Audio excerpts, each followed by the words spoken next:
So it's kind of weird talking about this because, well, when we talk about fighters ducking fighters, we're talking about fighters sort of fighters, right? And I think there's something about boxing people don't understand. And I really want to talk a little bit about that because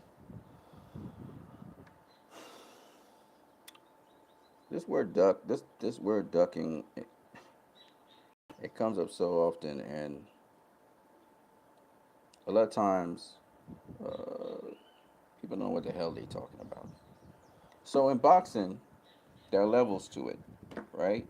I think I covered this topic before, but still I'm going to cover it again. There are levels to the sport of boxing, meaning that a fighter will always aspire to fight a fighter who's a level above him, right? So in boxing, yes, you want to fight guys on your level or above your level to improve as a boxer. I mean, this is just common sense, right? So, take for example David Benavidez and a fighter like what's the kid's name? Um, at 168, we have David Benavidez, who's been a two-time world champion, and then we got I just can't remember the Puerto Rican kid's name. If you guys know the Puerto Rican kid's name, put it in the chat, okay? Because I just can't remember his name for nothing right now. The point is, the fighter right now, Puerto Rican kid. I just can't remember his name for nothing, and I'm yawning right now because I wasn't talking for a while, so I'm lacking oxygen. But the Puerto Rican kid's name, I can't remember his name right now. 8 millimeter. Let's go there. Yeah, that's good. Ooh, I love that special effect. The kid's name I can't remember, but suffice it to say, that kid facing David Benavidez would be a step up fight for the kid, which I can't remember his name, the Puerto Rican kid who, was KOing everybody, and then all of a sudden he's not KOing anybody like that. It'll be a step up fight for him.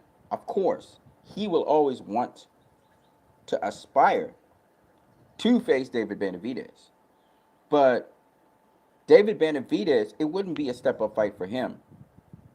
It'd be going backwards. He would be fighting a guy where he's been already. He's been at that level. Okay, I forgot what the kid's name is, but he's a prospect right now. If it comes back to me, I'll bring. You know what? Let me go find his name. I'll come back.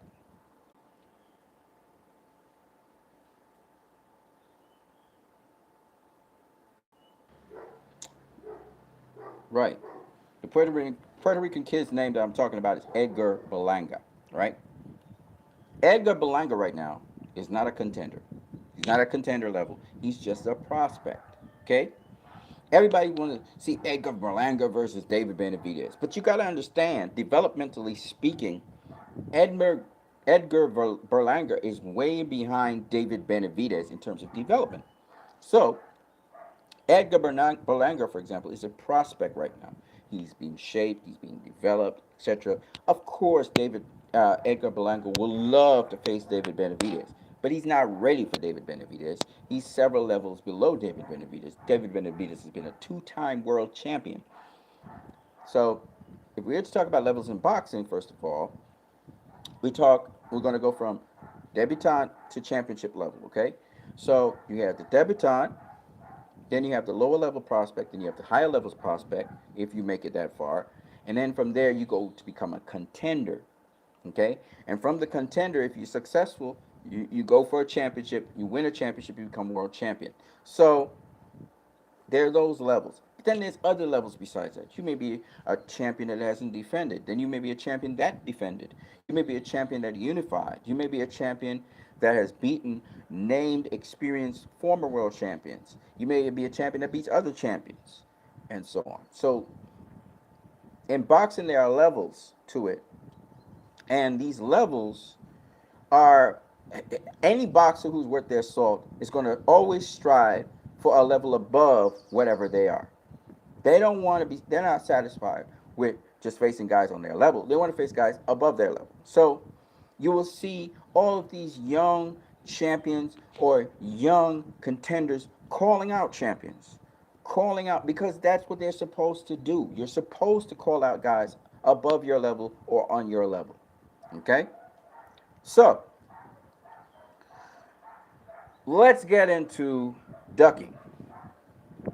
Okay, let's get into ducking, because sometimes people don't get it and they don't understand what ducking is. Ducking's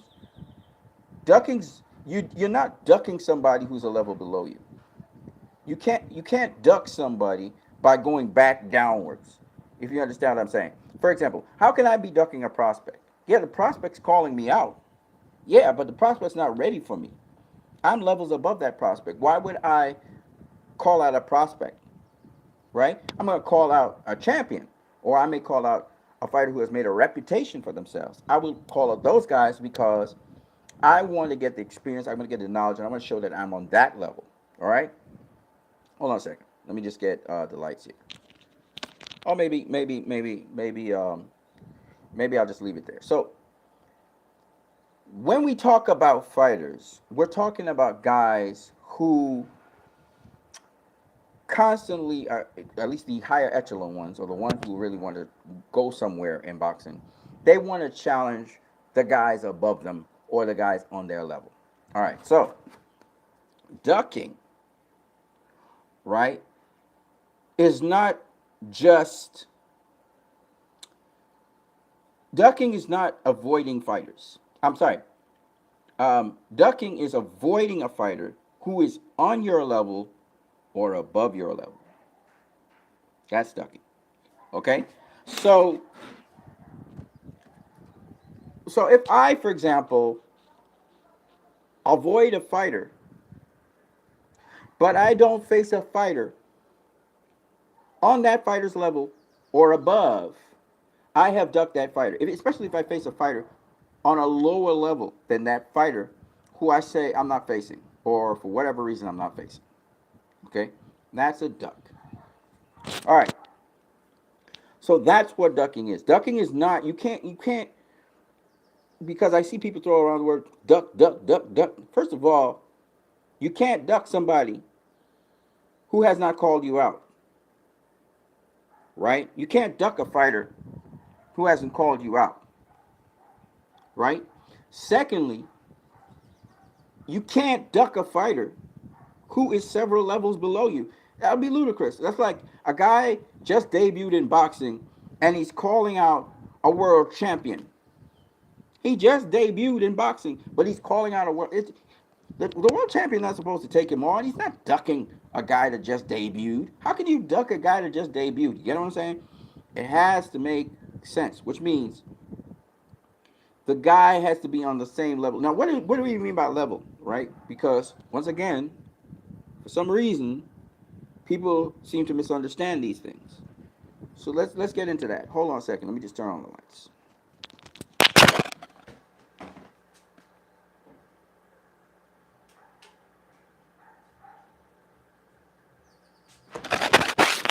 Okay. Lights on. Okay, so how what do we mean by level? Okay. So depending on what, okay, so let's look at first the world champion, for example. Okay. You can have a world champion. Call out another world champion. Right? Right? You can do that. Now, here's the thing. You can call out a world champion, a guy who is a world champion, but that world champion might be calling out another world champion who he wants to face. It's not ducking if the guy goes on to face a world champion who he wanted to face versus you who called him out. Okay? Because you're all on the same level. He has options. When somebody's being called out by multiple people, they can't fight all multiple people at once. They have to fight one person at a time. So, example, Canelo Alvarez. He has options. Canelo at 168. I'm not going to talk about 160 because 160 is interesting. But at 168 and even at 150, 154 kind of interesting, not really. But 168, I'm going to talk about. 160 is very interesting. I'll tell you why. But Canelo Alvarez at 168 was called out by the following people: David Benavidez, Demetrius Andrade. Even though Demetrius Andrade has not campaigned at 168, he's never been at 168. Jamal Charlo, Gennady Golovkin, okay, Caleb Plant, and Billy Joe Saunders. Okay, all of these people called out Canelo Alvarez, okay, at 168. Now, and even Callum Smith, when they mentioned it, even though Callum Smith never called out Canelo per se, but he ended up in negotiations. Okay, all of those different people were world champions. They were all ranked differently, but at 168, Callum Smith was the lineal champion. He was ranked as the best 168 pounder in the 168 division. David Benavidez was a champion. Caleb Plant was a champion. Billy Joe Saunders was a champion.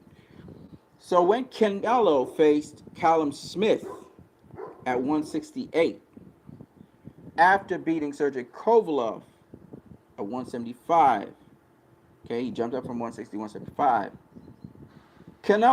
You could never claim that Canelo ducked anybody. In fact, when he faced Sergey Kovalev at 175, instead of his mandatory Charlo at 160, or unify with Demetrius Andrade at 160, or defend against Derevyanchenko at 160, all of these guys, except for, well, okay, Andrade didn't deserve a shot at Canelo in the sense of he wasn't a mandatory, but Derevyanchenko was a mandatory and Charlo was a mandatory. Canelo got a franchise belt so that he didn't have to face Jamal Charlo, and Jamal Charlo was elevated to the WBC championship. He was stripped of the IBF title because he did not face Derevyanchenko in time. So here is a situation where on both counts it could be called ducking, but here's the problem. Canelo ended up facing Sergey Kovalev. You can't say that Sergey Kovalev wasn't a world champion. He was at 175. His style, he had a style and he had vulnerabilities that made the fight, in my opinion, an easy fight for Canelo. The fight turned out to be not as easy. In fact, Kovalev boxed beautifully in that fight, protected his body beautifully until he ran out of gas. In, I believe it's the 10th round, he tried to, get Canelo out of there because he was running out of gas and he knew it. And in the 11th round, Canelo, took him out of there. He ran out of gas, pretty much. But that was Kovalev. It was a world champion at 175. Okay, he wasn't the Kovalev that we're used to seeing, but I give him kudos, man. I'm still very impressed with his performance. He boxed beautifully. He really boxed intelligently and beautifully for 11 rounds before he got out of there. So he did well. But the point is, and I thought it was a shit fight because I wanted to see him face a guy of his size and height. And all of the guys at 160, he wasn't facing. The guys who really counted. Now, he did face Danny Jacobs at 160, and he did face Triple G twice at 160, and he also faced Miguel Cotto at 160, well, 155, right? But here's my point. My point is, you can't say outright that Canelo ducked Demetrius Andrade or ducked Jamal Charlo, because who he faced after those two guys, the guy he actually faced was a significant opponent, as clearly was shown by the fact of how tough that fight was for Canelo. Even though he was a sharper guy, stronger guy, he was kind of handicapping Sergey Kovalev. Kovalev obviously was still, you could tell he was kind of overtrained from the point of he didn't get a recoup from the Anthony Yard fight like he should have, and had enough time to really train for the Canelo fight. So I never thought that I didn't think that the rehydration clause was a problem. I didn't think that the conditions under which Kovalev was going to face Canelo were a problem, except for the fact that he faced him too soon. He needed enough time to rest, recuperate, and then get into the fight. So that's the only thing that I particularly didn't appreciate about that fight. But Kovalev did box very well, and yes, he does usually fade later on in fights. Okay, but he can box, and he did an exceptionally good job of that. But nonetheless, point is, you can't really say that Canelo ducked Jamal Charlo, or ducked Demetrius Andrade, or even ducked Sergey Derevyanchenko, because the guy who he faced is on the level of all those guys. I think, personally, that Charlo and Andrade uh, uh, and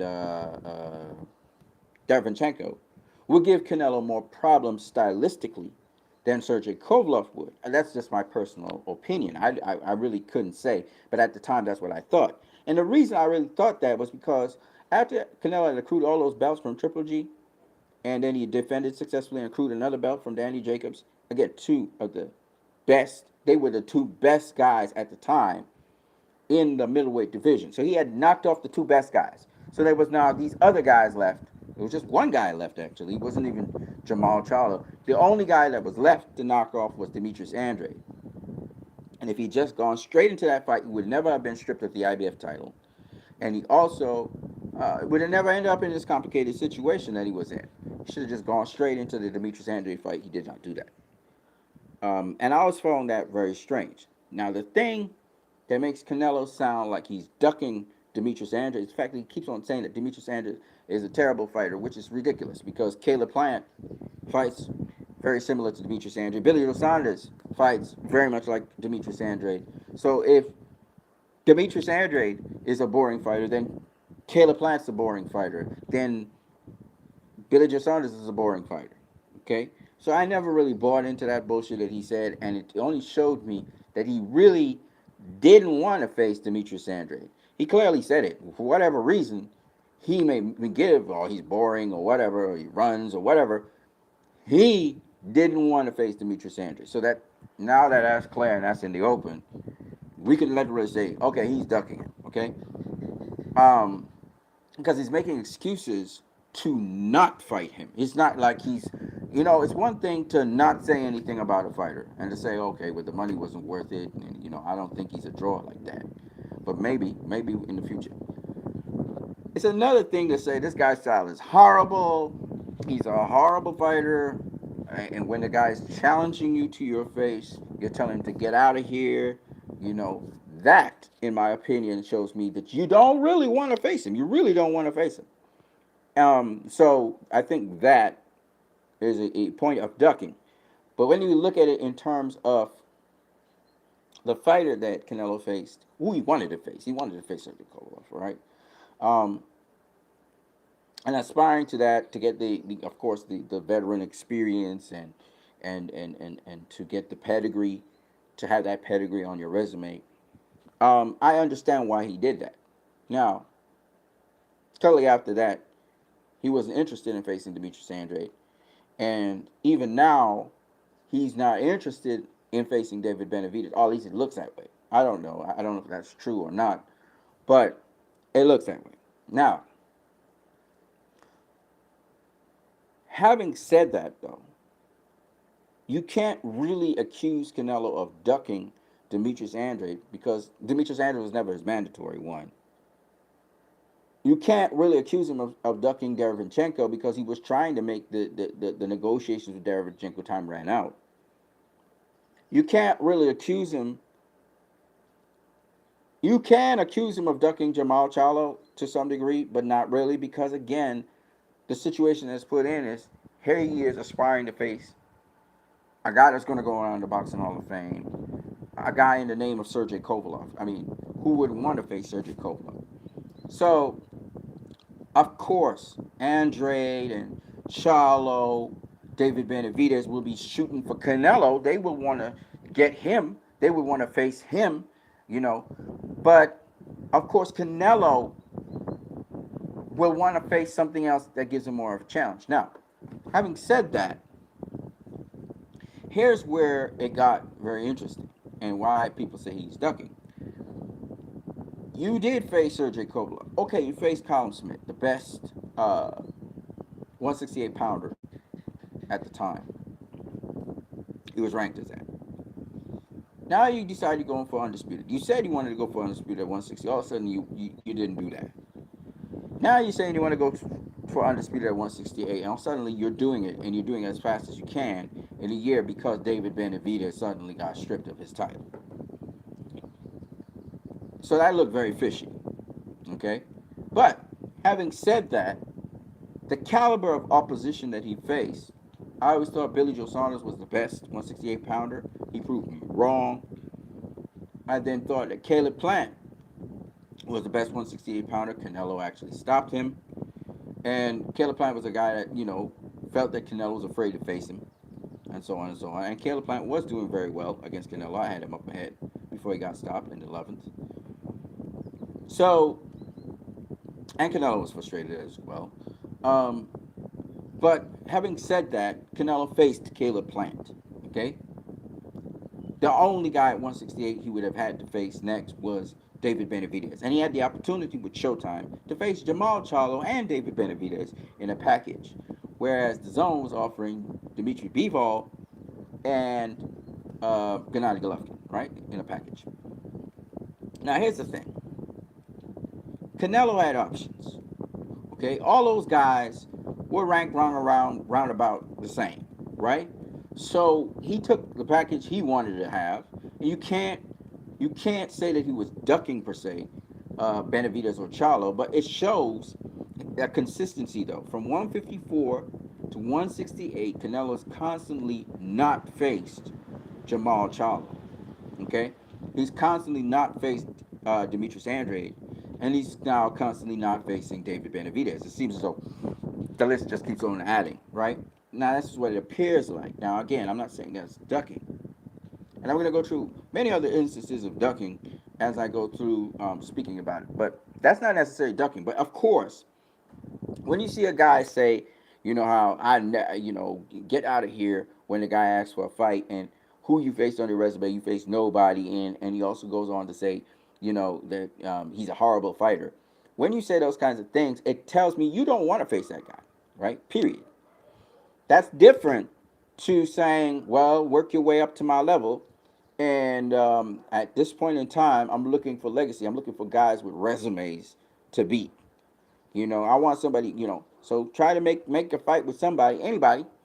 And if you got somebody on your resume, now it's going to be appetizing. Because when I have you on my resume, see, I want you on my resume with somebody on it. You know, I want legacy. You understand? So if you could just explain that, because Canelo didn't have to tell the guy, get the hell out of here.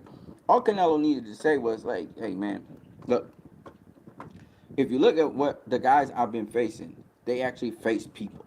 You know, Billy Joe Saunders faced Andy Lee. You know, he faced Chris Eubank Jr. You know, I'm trying to explain to you that he faced some names.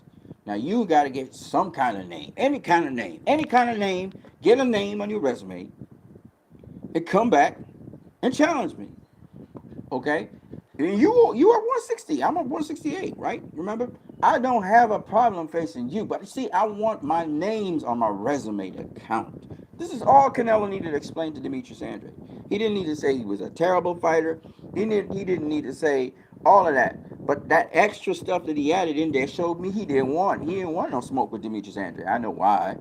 But the point is he didn't want the smoke, okay? He's interested in a fight with Jamal Charlo because Jamal Charlo faced some names at 154, and he's even faced Derevyanchenko, you know, who gave Triple G all he could handle at 168, at 160. So, yes, Canelo would be interested in a Jamal Charlo fight, even though he did not take the contract with Jamal Charlo and David Benavidez. Right? And he showed some interest. Now, my point anyway is this, that you can't accuse somebody of ducking or avoiding a particular fighter unless they openly said so. And they openly said they're avoiding that fighter in words to that effect. Like, for example, Demetrius Andrade, Canelo is just not interested in facing Demetrius Andrade, period. And he probably will make every single excuse in the book not to face Demetrius Andrade as it stands now. I'm sure once he works on his footwork and foot drills and moving around the ring, he'd be more entertaining of Demetrius Andrade and facing him. But at this point in time, he didn't want to be going looking for Demetrius Andrade and having all the headache, I have to chase him down and all that stuff, right? Which is what he's worried about. Jamal Charlo, he knows, kind of goes more toe to toe, so he would be more interested in a Jamal Charlo, showing the limitation to his style. David Benavidez, he's not jumping gung ho into a David Benavidez fight like how he would jump gung ho in a fight like with Yildirim, or even the Callum Smith fight, how he finally just kind of jumped into that and started knocking those guys down. He not gung ho about David Benavidez. But here's the thing: if he leaves David Benavidez too long, David Benavidez is only gonna get better. And right now, David Benavidez faced Anthony Durrell. So David Benavidez has some names on his name. He faced Anthony Durrell, who was a world champion. He also faced some other former world champion. I can't remember who. But David Benavidez is doing this thing. Oh, yeah, David Lemieux was the recent champion he faced. So all I'm saying is that David Benavidez is putting himself into perfect position so that Canelo can't say nothing. If Canelo goes up to 175, David Benavidez will be following him up to 175. You know what I mean? David Benavidez is big, strong, 168 pounder, and he's going to move up for sure. So, but my point is, because I think my point might be lost here, is there are levels to the sport of boxing. All right? And David Benavidez is on that level. But Canelo has multiple options he had at 168. Even at 160, he had multiple options up to the point after he beat Danny Jacobs. Then he had to face either Charlo, Andrade, or Derevyanchenko.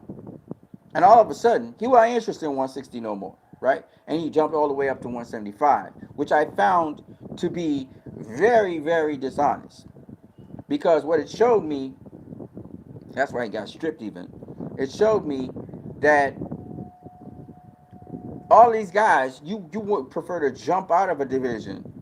And it is a strategy fighters, modern fighters do today, where they run away from other fighters by jumping up in weight. And the same thing happened in 168. At 168, things started to get hot after he had cleaned out Caleb Plant and Billy Joe Saunders and Callum Smith. Yeah, he was undisputed, but he hadn't defended his undisputed title. Now, time to face David Benavidez, right? David Benavidez was the last guy. And he jumped up to 175. Instead of facing David Benavidez or instead of facing Jamal Charlo, he jumped up to 175 to face Bivol and then to face Triple G. And because he jumped up to 175, playing that game of I'm going to jump up to a new weight class, you know what I mean? To avoid facing my mandatory, you know? So he jumped up to a new weight class and got his ass whooped. Why? Because when you try to duck and dodge people, all right, which is what he was actually trying to do, you'll be found out. Boxing is a sport. You cannot cheat boxing. You can't cheat boxing. You can't cheat boxing. He jumped up to 175. Bivol is the best 175 pounder, I believe. But nonetheless, he jumped up to 175 pounds thinking he had what it took to beat Bivol, because he beat Caleb Plant the way he did and Callum Smith, he was going to be able to do the same against Bivol. Because he thought he had enough confidence having beaten Caleb Plant. And Bivol outboxed his ass so bad. You know, it was such a clear cut, and it showed the deficiency in his boxing game. Now, once again, Canelo had a lot of options. So you can't straight out say, oh, he was ducking this guy or ducking that guy, except for Demetrius Andrade, because he clearly said he basically said he's not facing Demetrius Andrade, right? He basically said that by saying that he's a horrible fighter, by saying get the F out of here, right? By saying that Demetrius Andrade is a horrible fighter. He said that, he repeated that over and over. And then his actions showed by him not facing Demetrius Andrade when he said he wanted to be undisputed at 160. So there, he avoided Demetrius Andrade. Even though Demetrius Andrade was never his mandatory. Even though the guys who he faced were on a level of Demetrius Andrade and that they were all world champions. Okay?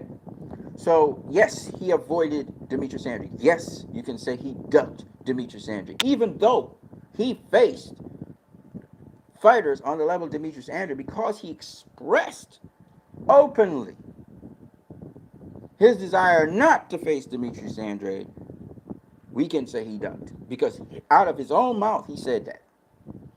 However, it is hard to say he ducked Charlo, even though Charlo was his mandatory, and even though we saw the nonsense that the WBC did, giving him the franchise, he still faced a guy that's an equivalent of Charlo, even in terms of style and everything. Kovalev and Charlo are boxer punchers they use the jab, they believe in the jab, right? They're boxer punchers. And while I think Charlo would have been a better opponent because he would have been younger and fresher, you can't fault really Canelo. He puts you in a quandary where you can't say, oh, he's striving something better, in the sense that Kovalev had a better resume than Charlo does. He's probably going to go down to Boxing Hall of Fame. 2, he was at a higher weight class. Whether we like it or not, that is a factor, even though guys use that as an excuse. And so, ultimately, at the end of the day, you can't really say concretely Canelo ducked Charlo, even if that's what you want to say. You can't say it because the guy he faced was levels above Charlo in terms of experience, in terms of resume, in terms of money. Not money necessarily to be generated from the fight, but just the guy who's been in more pay-per-view fights. Kovalevs actually been in pay-per-view fights, right? So, you can't completely fault Canelo for going after that, because what boxers are supposed to do is strive for something at their level or above, and Kovalev was that name that's above other names. It's a well-known name, so I can't fault him for doing that. Having said that, though, we know he ducked Demetrius Andrade, even though, and Demetrius Andrade may have called him out and what, but Canelo had options. Right? Even though Canelo has options. Now, at 168, you can't fault Canelo. You can't really say he ducked anybody either at 168, because, not just because he's undisputed and cleaned out the division seemingly, but also because he had options again. And all of those fighters at 168, all of them at 168 are around about the same level, to be honest with you, right? So, the only thing is, it still kind of puts a feeling in your head like, why is this guy hesitating to face David Benavidez? What's the problem with facing David? That always stays in your head, but you can't really fault him. You can't say that he's ducking David Benavidez. And so, but he had the opportunity to face David Benavidez. He had the opportunity to face Jamal Charlo in a contract. But again, he had options, so he chose Bivol Triple G. He's going to be facing Triple G next. Again, a well-known name, established name, guy with a lot of experience, a guy he faced already. It was part of his contract. I'm sure he didn't choose, if he probably was going to choose opponent. It probably wouldn't be Triple G, because he wasn't really interested in a Triple G fight like that. But with the Bivol fight came Triple G, and I'm sure he thought of Bivol as a challenge, sort of like, and he maybe underestimated Bivol. But at the end of the day, whenever you try to duck an opponent in boxing because you feel your style is not a style, that it's going to make that other style very difficult to deal with. That your style, it'll make the style that you have to face very difficult for you to face, and so you're avoiding them. It always comes back to bite you in the butt. Okay. All right, let's talk about some other guys, because they always talk about Canelo ducking this guy and ducking that guy. I don't think that you can't really say he ducked Charlo and Andrade, particularly Charlo. Not even Benavidez, unfortunately. But he did have the option to face Charlo and Benavidez. He did not choose it. So what we can say is, when coming to choose, he did not choose to face Charlo. He did not choose to face David Benavidez. Right? We know he didn't want to face Demetrius Andrade. This is what the kind of language you have to say. Because unfortunately he does face high caliber guys who are on the level of these guys. All right, so you can't straight up say he's ducking. That's the problem with Canelo. Canelo's kind of playing it like this, but you know for a fact he don't want to face no Demetrius Andrade the way how he's talking. Okay, if he wanted to face Demetrius Andrade, he would have faced him already. All right, so that kind of goes without saying. He did want to shoot for other goals, and so that's why he fought at 168, became undisputed. But of course, you have to defend your undisputed championship if you're a true undisputed champion. And what has he done? I know it's part of his contract, but nonetheless, he's pulling up an old 160 pounder who's a career 160 to face him in Triple G. This is what he's effectively doing, and that's why people are kind of criticizing him because picking a smaller guy first of all. He's an old, smaller guy. You know you're going to knock him out, right? As tough as you know you're going to knock him out. Is this cool or what? This is not cool, and this is what a lot of people are seeing. But having said that, again, Triple G is a name. And so even though Canelo's faced him already, it's probably going to make money. I don't think Canelo was too much interested in it, but now he's trying to make it personal so he can get motivated to face Triple G. Quite frankly, it is a disappointment to fans that he's facing Triple G. I'm sure a lot of fans are disappointed that he's even facing this dude right now. But having said that, that's an option because Canelo has options. And if that's part of the package that came with his own, then he has to honor that agreement. So he's honoring that agreement. But definitely, what Canelo needs to see and understand is that sometimes you have to face the biggest and the best you could possibly face, and you have to realize, you have David Benavidez there. You had, how many years now? It's been a number of years since Canelo, you know, Charlo and Andre's been there for many many years, and Canelo hasn't faced those guys. And the problem with that is, of course, you're shooting for bigger names and better fights, bigger fights initially. But now, what's your reasoning for not having not faced those guys? And I think that's where a lot of people say that Canelo ducked these guys or he ducked this one. You might say you might be have a case for him ducking Andre, but um, it's just it looks bad. It looks bad, right? Now let's go back, but it's not necessarily ducking. Okay, that's the important thing to understand. When a guy has so many options, he can face the options he wants. And in this case, if everybody's a world champion, he can face whichever world champions he wants to. May not be the best world champions out there, but he's free to choose which champions he wants. Now he did face the ranked best champion in Callum Smith, so you can't fault him on that. Even though Callum Smith had short notice to train, so he says, but he had known that he was his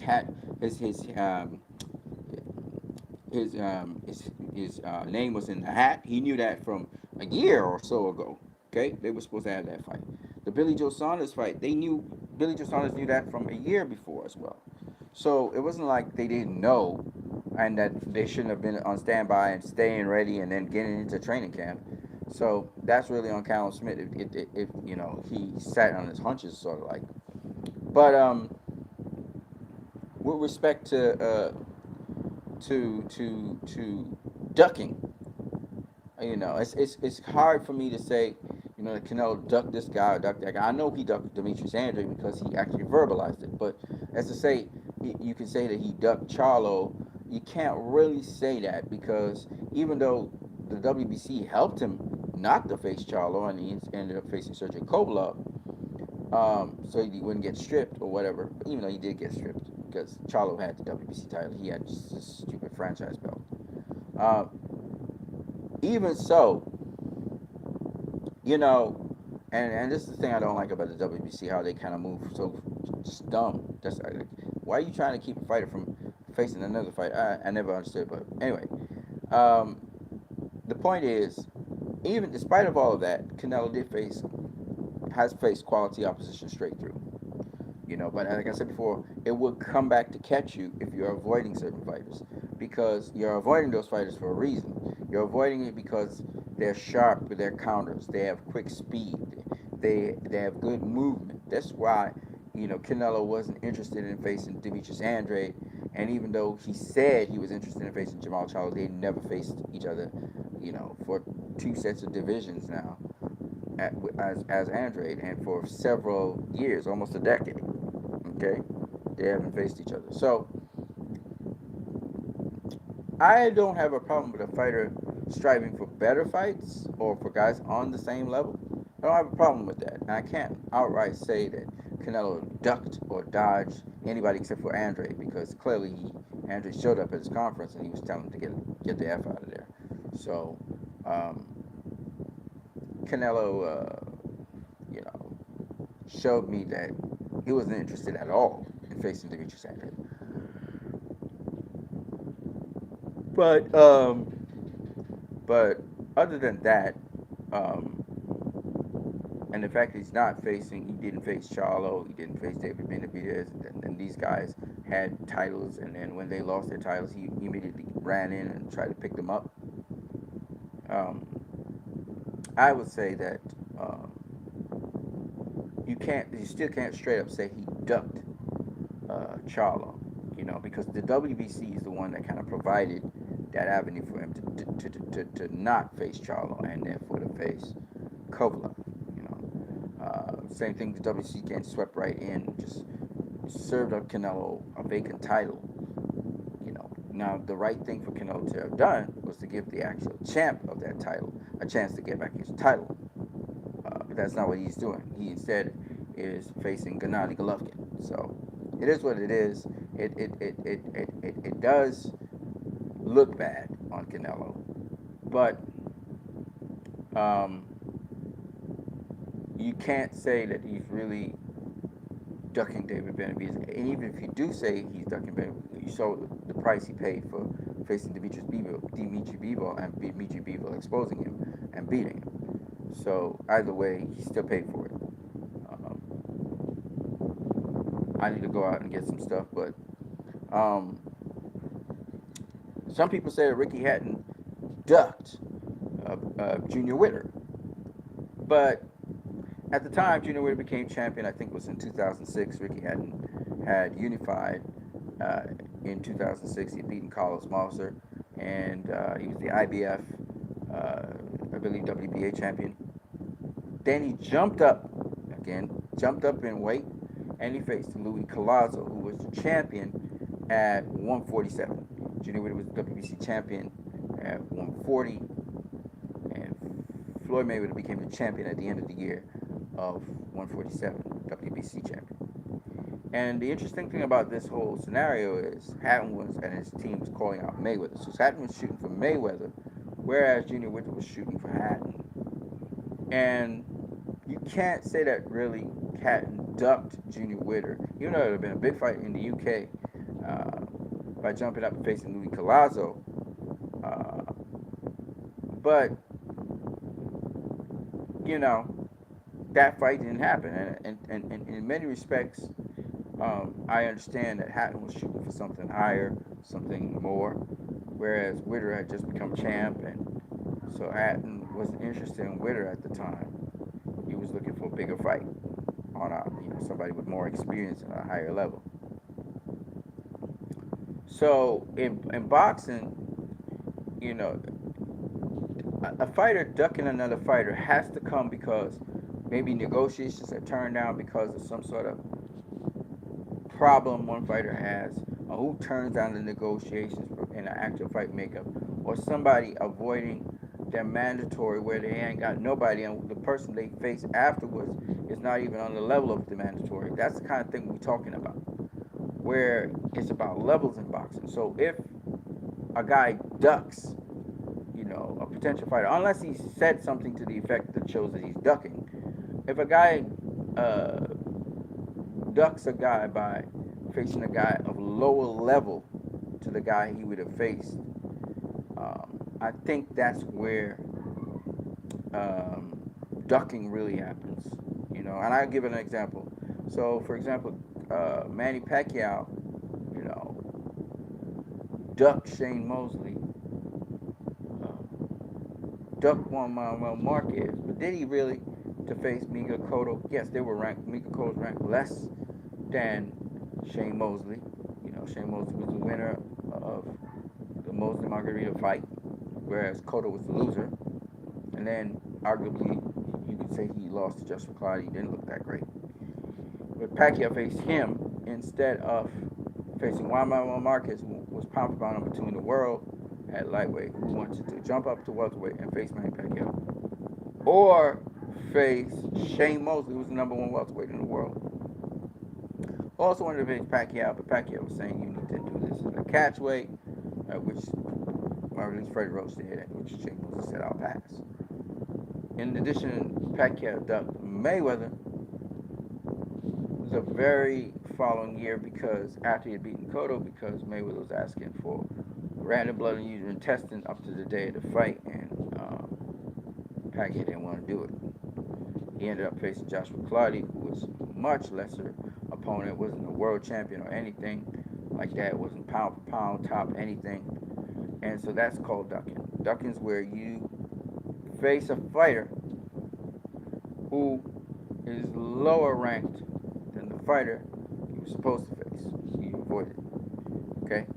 So that's basically, unless you verbally say something to the extent that you don't want to face this fighter, it's a totally different thing.